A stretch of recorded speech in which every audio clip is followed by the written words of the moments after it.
오늘 0시를 기해 공식적인 대선 선거운동이 시작됐습니다. 위대한 국민의 위대한 대한민국을 만들겠습니다. 강한 대한민국 만들겠습니다.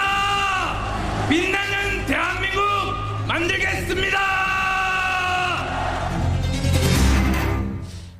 우렁찹니다. 예, 오늘부터 공식 선거운동 시작됐습니다.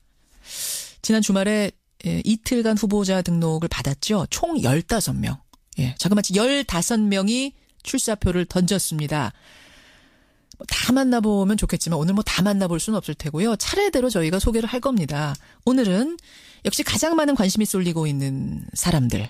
지난주 내내 엎치락뒤치락했던 문재인 안철수 문재인 후보 양쪽을 좀 먼저 만나볼 텐데요. 양측 캠프를 약 6분씩 연결을 하겠습니다. 일단 포부 듣고 또 주말 사이에 제기됐던 의혹 한 2가지씩에 대한 답변을 직접 들어보는 시간 마련해보죠. 먼저 더불어민주당 문재인 후보 선대위의 박광온 공보단장 연결이 되어 있습니다.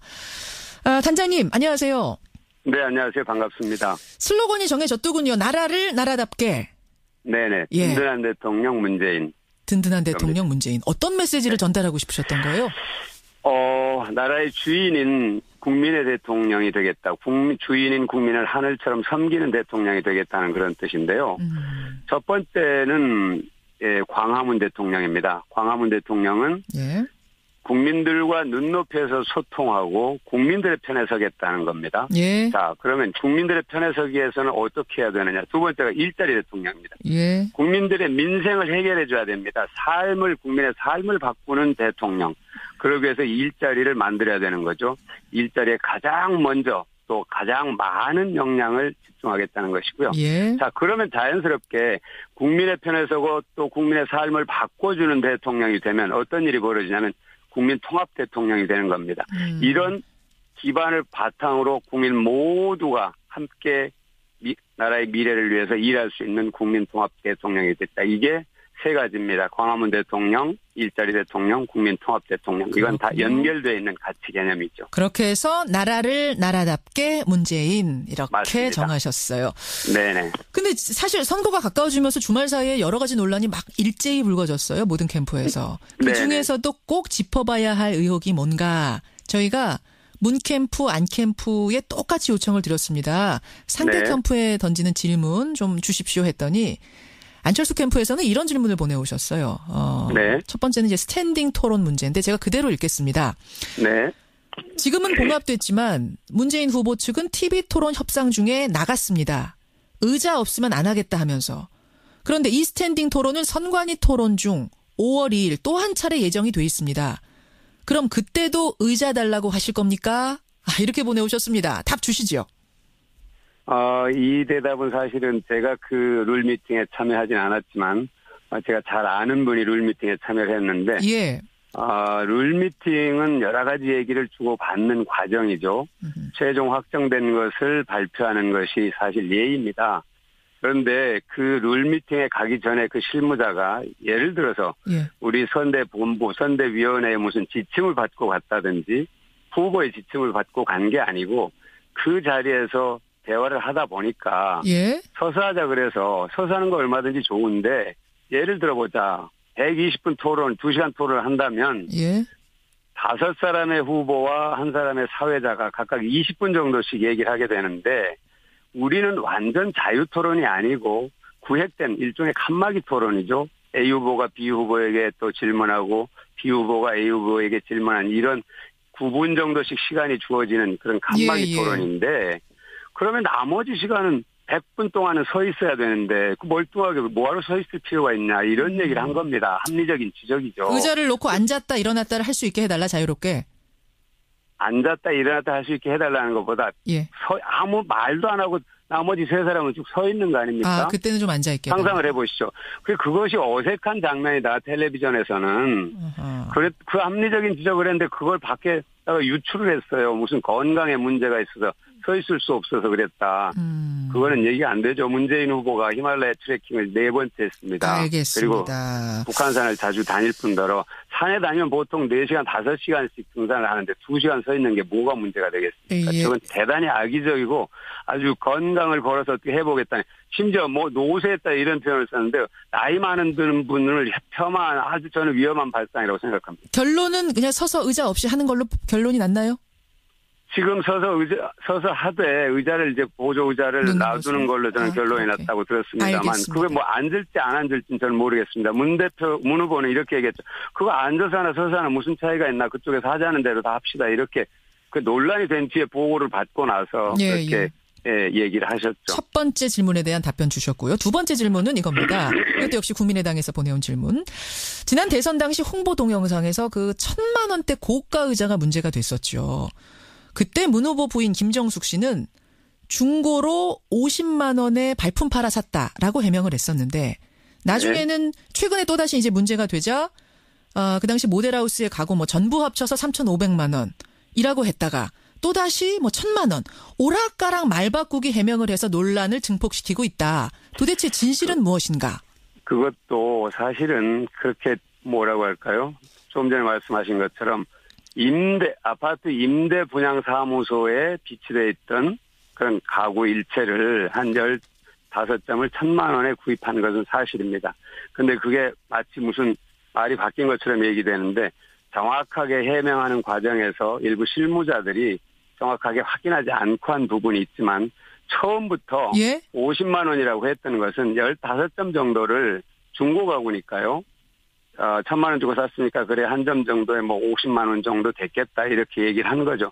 근데 그게 무슨 엄청나게 고가 가구라고 그랬는데 그게 사실 메이드 인 차이나고 임대분양 사무소에 무슨 그런 고가 가구가 들어가겠습니까? 상식적으로. 이거는 제가 보기에는 그 2012년도에도 어느 방송에서 뭡니까 소파 가지고 1시간 동안 방송을 하더라고요. 제가 참 이거는 전파의 낭비다 하는 생각이 들었었는데 그때 그런 어떤 방식이 지금까지 계속되고 있다 이렇게 봅니다. 그러니까 적어도 문재인 후보에게 핵심적으로 문제를 지적할 만한 사안들이 없다 보니까 이런 문제를 자꾸 부풀리기 위해서 되풀이해서 문제 제기를 하는 건데 우리 집에 소파 사게 된다면 제가 알기로는 몇백만 원씩 하는 걸로 아는데요.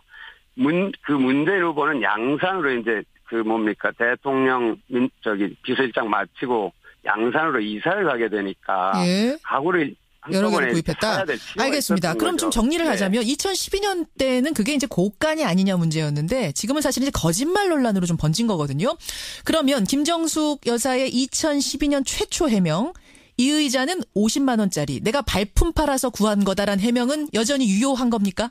발품 팔았다는 표현은 말이죠. 자, 뭔가 우리가 그렇게 얘기를 하죠. 싼 물건이 어디 있나 없나 이렇게 알아봤다는 그런 표현이죠. 발품 내가 걸어다니고 한 것도 물론 다 들어가지만 그게 결국 그 지인으로부터 그 가구를 이제 임대분양 사무소에 있는 가구를 인수를 했는데 유효하다. 저는 그런 의미라고 생각합니다. 발품 팔았다는 것은. 여기까지 해명 듣겠습니다. 박광원 단장님 고맙습니다. 고맙습니다. 문재인 후보 선대위의 박광원 공보단장 먼저 만났고요. 이어서 국민의당으로 갑니다. 안철수 후보 선대위의 이용호 TV토론 단장입니다. 이 단장님 안녕하세요. 네, 안녕하세요. 안 후보님의 슬로건은 국민이 이긴다 이거네요. 네, 그렇습니다. 어떤 메시지 전달하고자 하셨어요?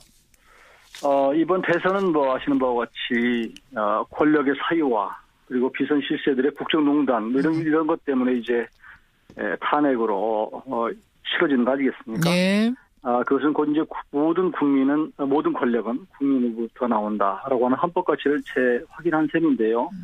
이번 대선에서 또 역시 국민이 이 주체가 돼서 대선판을 이끌어가고 결국은 국민이 원하는 형태의 대선 결과를 내놓을 것이다. 그렇게 보고 슬로건을 정했습니다. 국민이 이끌어가는 선거 거기에 안철수가 있다. 이런 의미. 네, 그렇습니다. 역시 같은 방식으로 민주당 측에다가 꼭 답변이 듣고 싶은 질문 2가지 좀 보내주십시오 했는데 역시 제가 그대로 좀 읽어보겠습니다.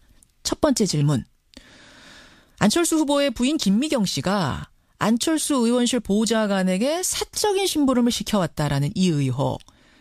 김미경 여사가 사과를 하긴 했습니다만 사과문은 딱 4문장이었다. 진정성 없는 갑질 사과가 아닌가 라고 질문 주셨어요. 답 주시죠. 정치인의 아내들은 의정활동의 일부를 감당을 하는 것이 사실입니다. 예. 그런 차원에서 아마 김명경 교수 같은 경우에도 이제 이런 맥락에서 빚어진 일이 아닌가 싶은데요. 아마 국민들의 엄격한 눈높이로 보면 참 이해하기 어렵고 기대를 벗어나는 것이 사실입니다. 그래서 사과를 했습니다. 사과를 했는데 아마 여전히 이제 상대 후보 측에서는 그런 것이 미진하다 이렇게 말씀을 하고 계시는데요. 예. 저는 그렇게 봅니다. 조금 전에도 이제 문 후보 측에 몇 가지 의혹들이 있음에도 불구하고 저는 문 후보 측에서 한 번도 사과한 적이 없는 것 같아요. 국민들이 그걸 수용하든 않든 간에 그나마 우리 이 쪽에서는 잘못된 것은 그래도 사과하는 모습 비해서 조금 다른 것이 아닌가 싶은데요. 저는 그런 부분 개인적으로는 좀 억울한 측면이 없는 것은 아니지만 잘못했다고 생각을 합니다. 사과했다. 두 번째 질문도 역시 이제 민주당에서는 김미경 씨 관련된 질문을 보내셨어요. 뭐냐면 안철수 후보가 네. 보좌진은 공무원인데 공무원인 보좌진을 부인의 사적 업무에 동원하고도 문제의식을 느끼지 않았다는 점이 충격적이다. 후보 본인의 정확한 해명이 필요하다. 이 지적 어떻게 답하시겠습니까? 안 후보님도 아마 비슷한 맥락에서 유감을 표명한 것으로 듣고 있습니다. 같은 겁니다. 그러니까 이제 부인도 의정활동을 하는데 때로는 이제 같이 가기도 하고 대신 가기도 하고 이러기 때문에 그런 차원에서 이루어진 일인데 이게 생각보다 더 크게 상대 측에서 공격을 하니까 좀 억울한 측면은 있지만 그래도 결국은 사과를 했다 저는 그렇게 보기 때문에 그런 정도로 국민들 좀 이해를 해 주셨으면 좋겠고요. 그리고 본인들도 이번 기회로 정말로 대선이라고 하는 자리가 얼마나 엄격하게 치러지는가 하는 부분을 자각하는 계기가 됐을 거라고 생각합니다. 안철수 의원은 저 부인의 요런 것들을 사실을 알고 계셨던 거예요? 아니면 몰랐던 거예요? 아니면 알았지만 이 정도 문제가 될 일은 아니라고 보셨던 거예요? 그것까지는 제가 확인을 하지 못했는데요. 일반적으로 의원들 사이에서는 이제 그 국회가 열린 기간 동안에 대신 행사를 가는 경우가 많이 있습니다. 부인들이. 그런 경우에는 사실 의정활동의 절반쯤 이렇게 대신해주고 있는 것이기 때문에 때로는 승차권을 좀 예매를 해주는 것을 좀 해주거나 이런 것들은 좀 있습니다. 그것을 공과 사를 엄격하게 구분하자면 잘못된 것이겠죠. 예를 들면 문재인 후보의 부인께서 호남을 지난 1년 동안 굉장히 오래 순방을 했던 것으로 압니다. 그런 경우에 아마 혼자 개인이 그걸 다 이렇게 돌았을까 적어도 한 분 정도는 수행하는 분이 있었을 텐데 그것이 이제 그 보좌진일지 아니면 또 현지에 있는 다른 민주당 관계자들일지는 모르겠어요. 이런 경우도 엄밀하게 따지면 공사가 분명하겠느냐 이렇게 의혹을 제기할 수 있는데 그런 부분은 그런데 이제 논문 수정이라든지 이런 부분에 대해서도 시킨 게 있다 이런 지적이 있어서요. 만약 그렇다고 한다면 그건 잘못됐죠. 그래서 그런 부분에 대해서는 이게 사과를 했다고 저는 생각하고요. 그것이 미진하다고 말씀하시는 건데 그래서 이제 사과를 할 땐 사실은 확실하게 사과하는 게 좋은데 조금 그런 부분은 글쎄요, 국민들이 생각하는 것과 조금 차이가 있었던 것이 아닌가 싶습니다. 알겠습니다. 양측 캠프에서 주말 사이에 불거졌던 논란에 대한 답변, 질문도 직접 주셨고요. 지금 답변도 직접 주셨습니다. 한 20여일 동안 그때그때 저희가 검증할 부분들, 답변 들어야 될 부분들 이렇게 체크하고 넘어가도록 하죠. 오늘 고맙습니다. 네, 감사합니다. 국민의당 안철수 후보 선대위의 이용호 TV토론 단장까지 만났습니다.